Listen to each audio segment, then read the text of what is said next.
ഒറ്റപ്പെട്ട യാത്ര, കൂടെ കൂട്ടിന് കുരിശും. സഹതാപ ഹൃദയങ്ങൾക്ക് ഇതും മറക്കാൻ എളുപ്പമാ. കാൽവരിയോളം തനിച്ചായുള്ള യാത്രയിൽ കൂട്ടിന് അവന് കുരിശു മാത്രം. ജീവിതത്തിലെ നിന്റെ കുരിശുകളെ കൂട്ടുപിടിക്കുക. പതറിപ്പോകുന്ന ജീവിതയാത്രയിൽ നിനക്ക് തുണയായിരിക്കും കുരിശ്.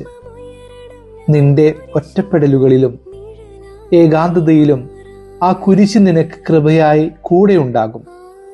അവിടെ നീ മറക്കാനും പൊറുക്കാനും പഠിക്കും. കുരിശോട് ചേർന്ന് സഹനങ്ങളെ വസന്തകാലമാക്കാം. ആരും തനിച്ചല്ല, കൂട്ടിന് കുരിശുമുണ്ട്.